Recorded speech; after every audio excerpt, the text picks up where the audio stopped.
Universidad de Aquino, Bolivia. Carrera: Derecho. Turno mañana. Materia: Filosofía Jurídica. Tema: Concepciones filosófico-jurídicas en el periodo moderno. Docente: Dr. Rolando Andrés Ávila Placut.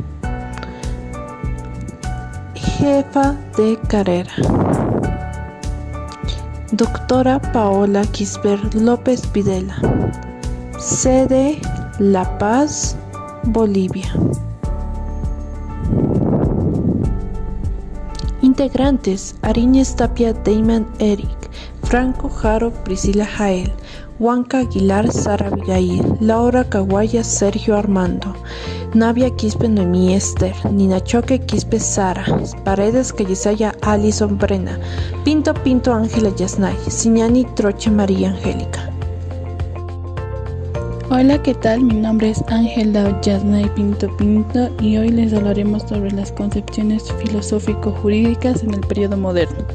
Empezaremos con Manuel Kant y la doctrina del derecho racional. Manuel Kant nació en Königsberg, ciudad de Persia Oriental. En 1740 se matriculó de la Universidad de su ciudad natal, donde asistió a los cursos de ciencia y filosofía. En 1755 obtuvo el doctorado y la habilitación como profesor encargado del curso en la Universidad de Königsberg. A Kant le interesaba el saber y la investigación. Entre sus obras más destacadas se encuentra la crítica de la razón práctica, la paz perpetua y la metafísica de las costumbres, dando a entender su punto de vista a la sociedad. Para Manuel Kant, el derecho natural es más que todo un derecho ideal. En cambio, el derecho positivo rige la realidad histórica buscando un equilibrio en el exterior. Kant explica que el derecho es heterónomo porque busca un órgano exterior y al mismo tiempo se impone a los hombres desde afuera de su conciencia o de su convicción. Considera también que el derecho es coercitivo. Kant, al referirse al derecho como heterónomo, da a entender que el derecho heterónomo se impone desde el exterior de los hombres, es decir, no parte de la conciencia del individuo, sino que el derecho debe estar sujeto a los hombres y los hombres al derecho. Kant también dice que el fin supremo del Estado es garantizar el ejercicio de las libertades, es decir, de los derechos de todos los individuos, entendiendo la libertad como el derecho natural innato. Kant recoge de Tomasio la nota de exterioridad como propia del mundo jurídico para desvincularlo de la moral, y esto constituye uno de los aspectos más importantes de su sistema filosófico. En sí, la filosofía de Kant se basa en que el derecho es un conjunto de principios partiendo de lo racional, separando lo moral de lo racional. Mi nombre es Alison Paredes. Mi nombre es Sara Ninachoque y les vamos a hablar sobre Federico Hegel y su concepción sobre el derecho. Federico Hegel y su concepción sobre el derecho. Hegel nació en 1770 y murió en 1831. Hegel está considerado como un sistematizador de las doctrinas filosóficas sobre el derecho. Hegel señala que el derecho es una forma de existencia del espíritu. Señala que son tres espíritus. El primero es el espíritu objetivo, que sería la moralidad y la ética. El segundo, el espíritu subjetivo, que comprende el alma y la conciencia. El espíritu absoluto, que se manifiesta en el arte y la religión, también en la filosofía. El método que utiliza Hegel tiene tres partes, que son la tesis, antítesis y la síntesis. La tesis consiste en exponer una afirmación sobre algo. La antítesis es una negación de la tesis y la síntesis es la unificación de la tesis y de la antítesis. Federico Hegel es de tendencia idealista porque explica que los objetos son creados por el hombre, que dialécticamente considera que la imaginación es la tesis, el pensamiento la antítesis y el razonamiento la síntesis. Además, la dialéctica idealista de la idea explicaba que la idea en sí es la tesis, la idea en sí y para sí era la antítesis y la idea en sí, para sí y para los demás era la síntesis.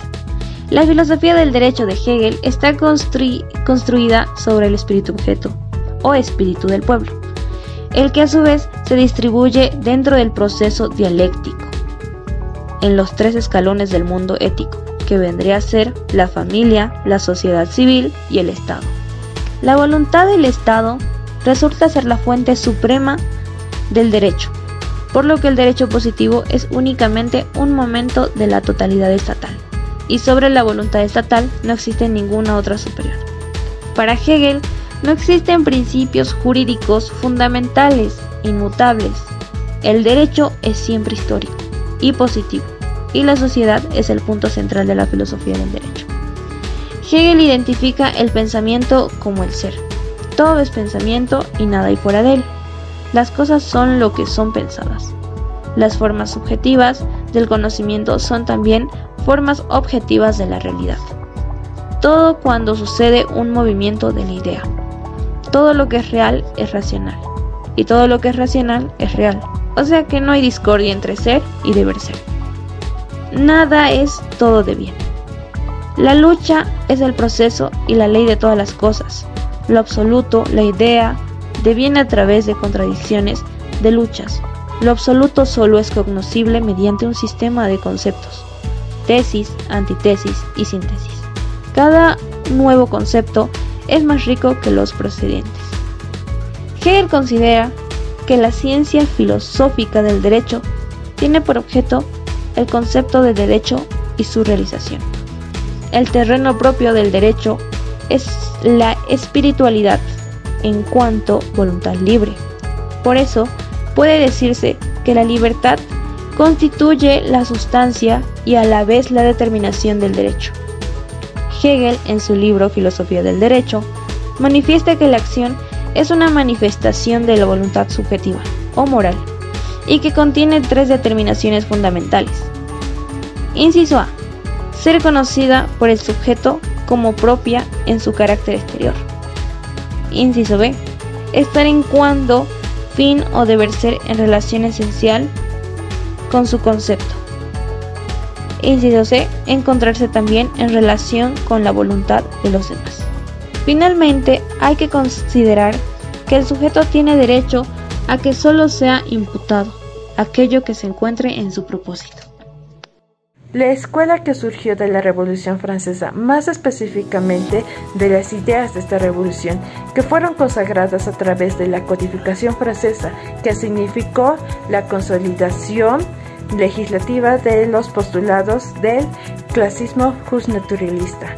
Mi persona, Noemí Esther Nadia Quispe, les va a hablar sobre Bonnecase y la escuela de éxtasis.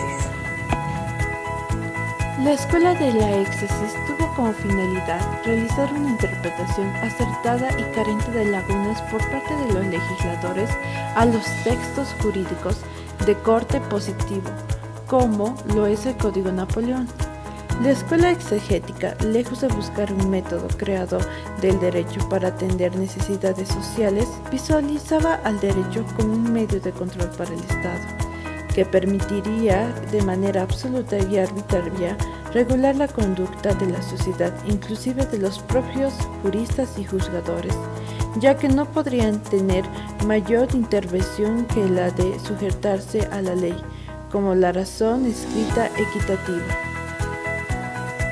La escuela de la éxtasis fue un movimiento de interpretación del derecho que se gestó en Francia después de la publicación del Código Civil de Napoleón de 1804 y tuvo su auge en el siglo XIX.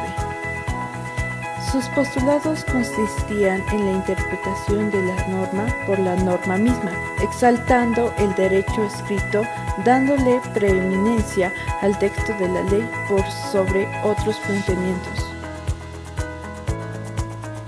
Jules Bonnecase. Las concepciones de Jules Bonnecase tienen por objeto el estudio de la norma jurídica y puede considerarse como análisis gramatical, que es la regla aislada del contexto legal para ser analizada en sí misma; el análisis lógico, que es la relación con las demás normas que derivan de ella; el análisis sistemático, que es parte del todo orgánico que constituye el ordenamiento jurídico. Con el desarrollo de la vida social se demuestra la insuficiencia de los textos legales, entonces se buscó un método perfecto para la verdadera interpretación. Así surge la teoría dogmática. Bonnet-Case fue quien estudió los principales representantes de la escuela exegética, su doctrina y sus métodos, así como su influencia en el derecho civil y positivo. En el siglo XIX, los más prestigiosos juristas del derecho civil francés se reunieron conformando la Escuela de la Exégesis, cuyo mayor exponente fue Alejandro Duranton, siguiendo este método de interpretación literal del texto legal, con total sumisión a lo expresado por el legislador. Afirmó Lauret que el derecho ya está plasmado en la ley y no existen dudas al respecto. Y de Molbet aclaraba, lo primero son los textos. Si el texto dejara dudas, hay que buscar la real intención del legislador. Entonces, el nacimiento de la escuela exegética es un resultado necesario del Código Napoleónico, que en su momento se creía que era un texto de ley perfecto y absoluta, que ninguna otra ley que saliera más adelante iba a poder superarla.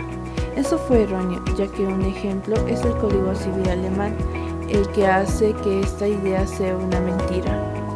Esta idea exegética, surgida como una ciencia del derecho civil francés, dominó todo el siglo XIX. Sus postulados esenciales son el culto a la ley, que se basa más en una creación e interpretación de la ley. Para la exégesis es primordial el derecho positivo, que precisamente eso es lo que le da la certeza y seguridad jurídica, pues en cualquier caso se encuentra en la ley o en esta brinda elementos para su solución. El predominio de la intención o voluntad del legislador. El intérprete de la ley no puede ir más allá de la ley. En caso necesario, cuando la ley no sea clara, su sentido debe buscarse en la voluntad del legislador, en lo que quiso decir. De lo contrario, implicaría sobrepasar los límites asignados de quien interpreta o aplica la ley. Las funciones de jurisconsulto son únicamente encontrar, descubrir y determinar la voluntad del legislador. Ciertamente que este es un afán que se puede preguntar ¿qué y cómo hacer para descubrir la voluntad del legislador? Sin embargo, la escuela de la exégesis no da la respuesta uniforme y consiste esta pregunta. La omnisciencia del legislador. En este encontramos una combinación donde toma lo escrito por ley y voluntad que posee el legislador, dejando al legislador incapaz de cometer errores. La exégesis en el derecho. ¿Cómo influye la escuela de la exégesis en el derecho? Bueno, como dijimos previamente, esta escuela consiste en hacer una interpretación directa de los textos legislativos de forma escrita y explicativa, descriptiva y objetiva.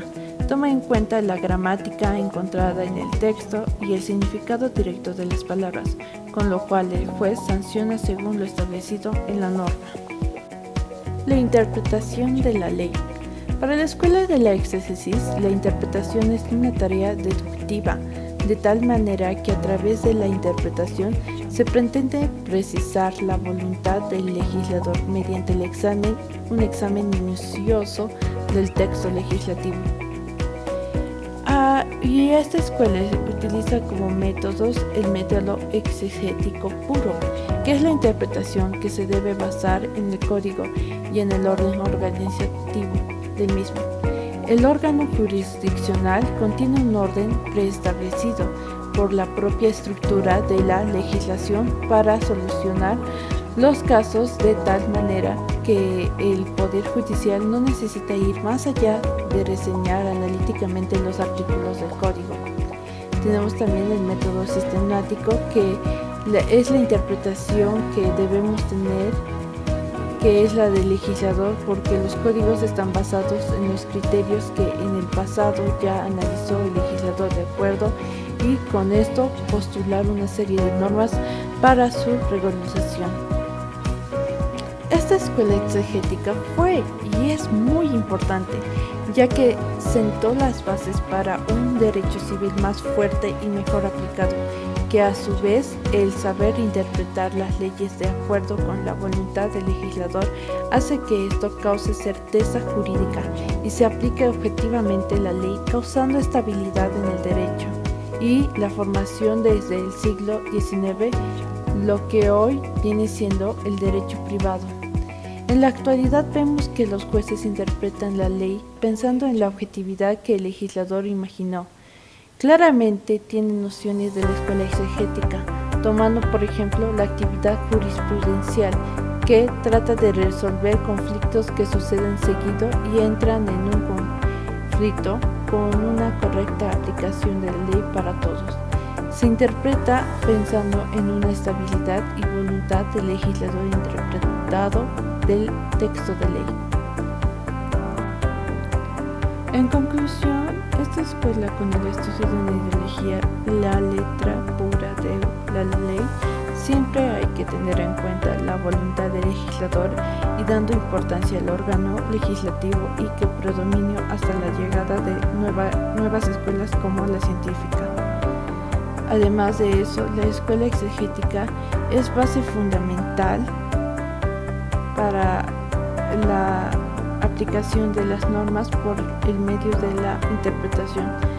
La escuela nos dice que debe ser por el legislador por su origen o por los medios empleados, ya sea gramatical, que se entiende al significado de las palabras o de la lógica, determinando el sentido que quiso darle el legislador y bueno, en ese caso en particular empleando la exposición de motivos. Además que esta fue base no solo para el derecho civil, también para el derecho penal, en donde solo ocupan para interpretación de la ley legislativa y la lógica. Esta escuela fue muy criticada por no solo emplear la concepción que da el legislador y que aunque es parte de la interpretación que ahora tenemos en la ley, no es la única que se contempla. Mi nombre es Angélica Señal.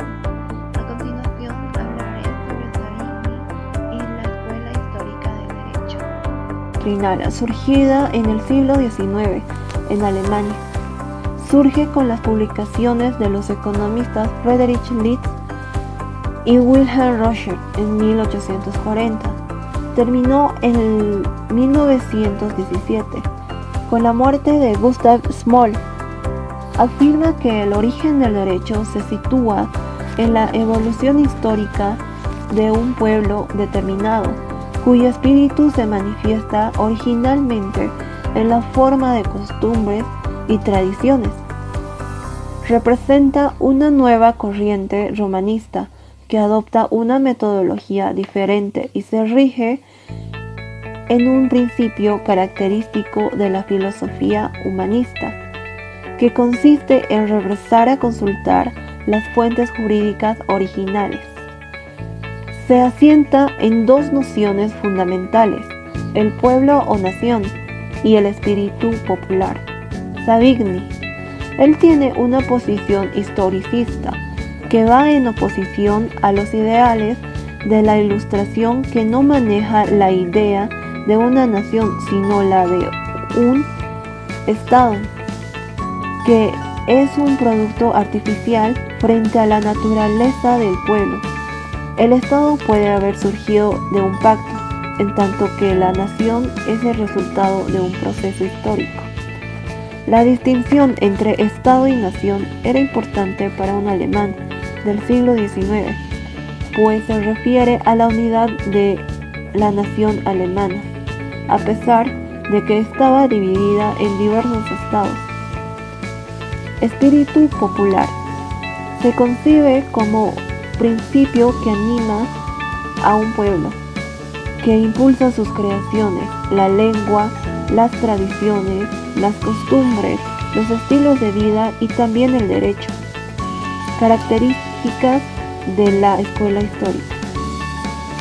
La idea de la escuela es la de desentrañar la historia de la nación y la promulgación de la ley jurídica. El espíritu del pueblo es el que crea el derecho y no la razón. Rechaza el derecho natural racionalista por ser incompatible con la evolución de la sociedad, como la codificación, ya que estanca el desarrollo del derecho. Federico Carlos de Savigny, difusor de la corriente histórica alemana, señala que interpretar es necesario en la aplicación de la ley jurídica. Señala que la interpretación consta de 4 fases. Gramatical, es el lenguaje en el concepto jurídico. Racional, consisten en analizar al legislador y relacionarlo entre sus partes. Histórico, relaciona al derecho en un tiempo y espacio y observa el cambio. Sistemático, vincula y relaciona a la norma jurídica con la constitución jurídica y con todo el sistema.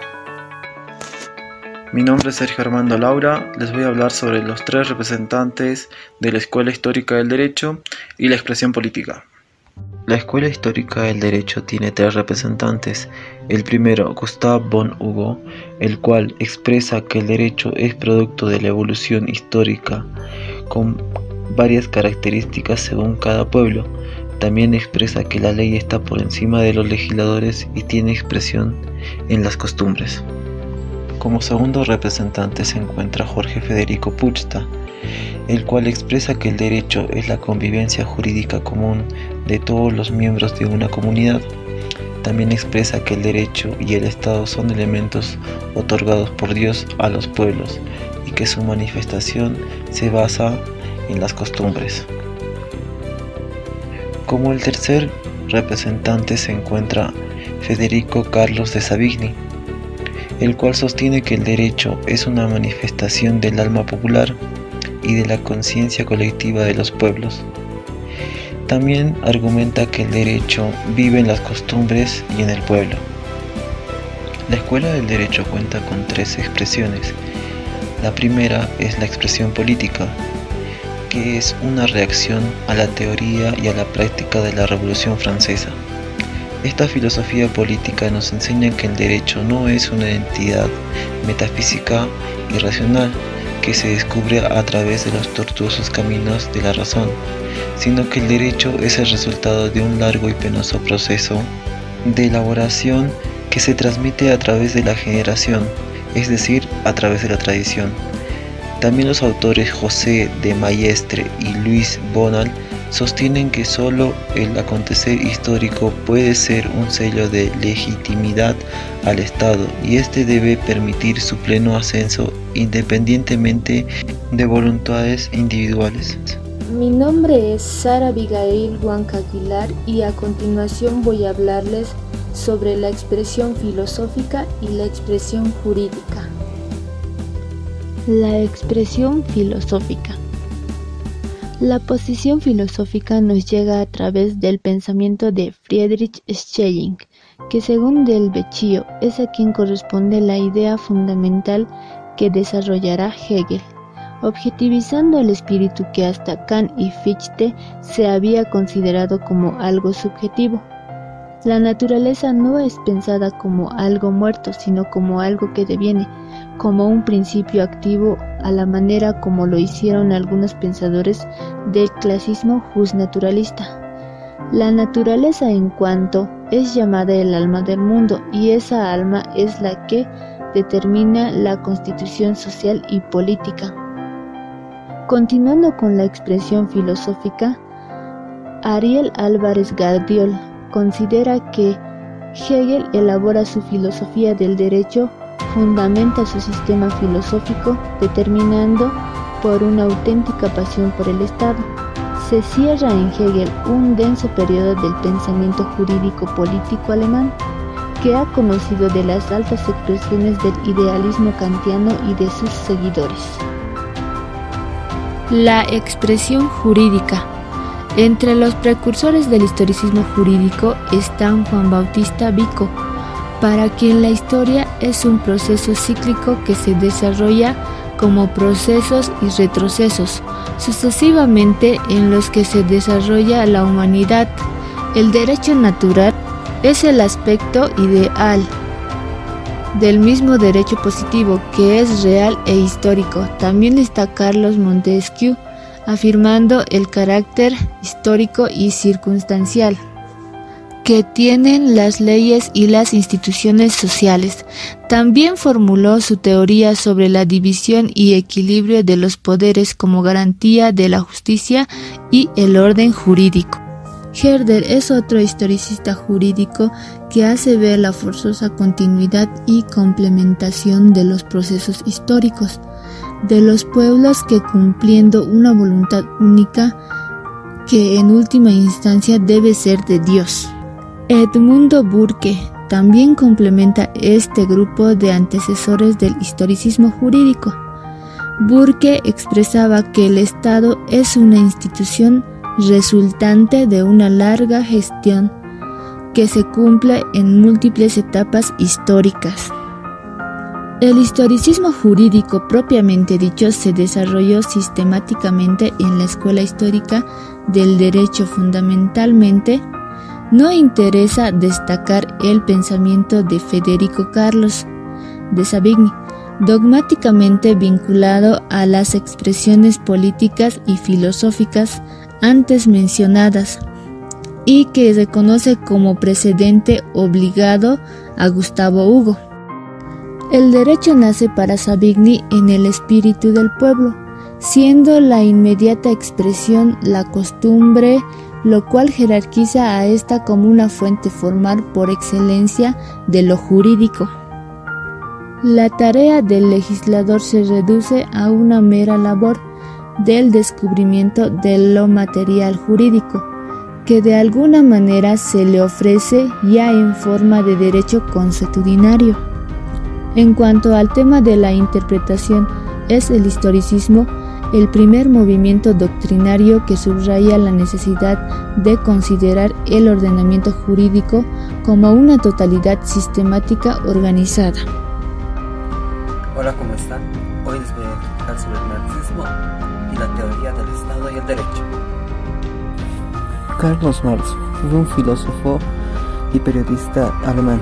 Nacido en Treviso, fue de familia judía y siempre tuvo una inmigración forzosa por París, Bruselas y diferentes puntos del mundo, hasta que llegó a posicionarse en Londres junto con su amigo Federico Engels.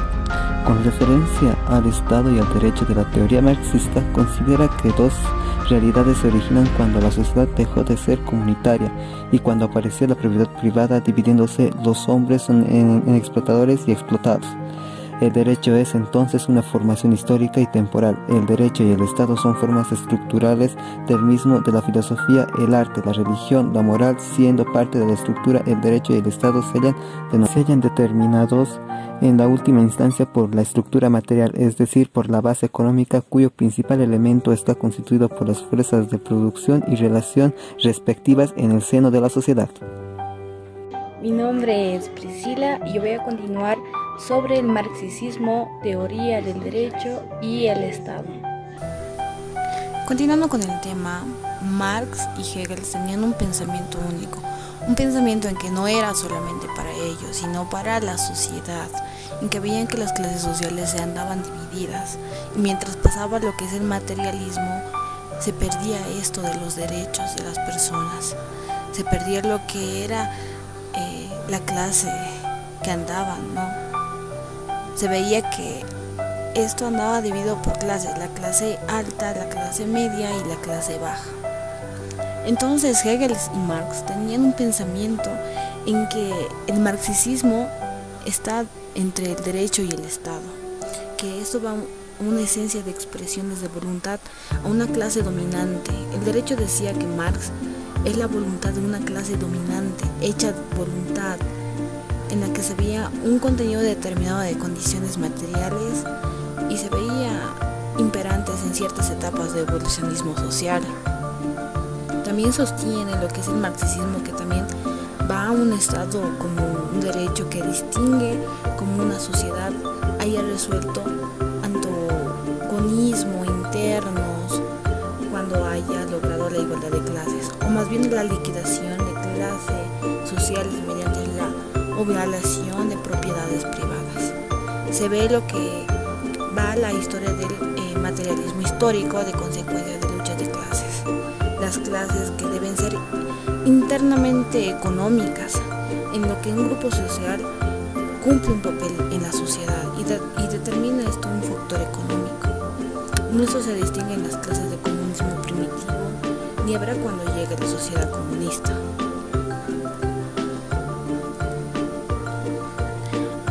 Hegel y Marx veían ante la sociedad que esto iba de mal en peor, que las clases sociales iban mediante el Estado bajando por lo que iba avanzando lo que era el materialismo.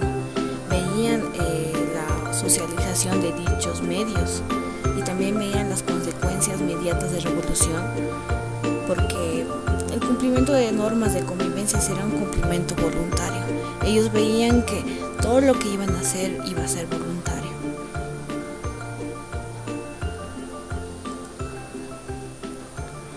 Ellos tenían el pensamiento ideológico para cada sistema económico, para un método de producción que corresponde a un sistema de ideas determinadas ideología.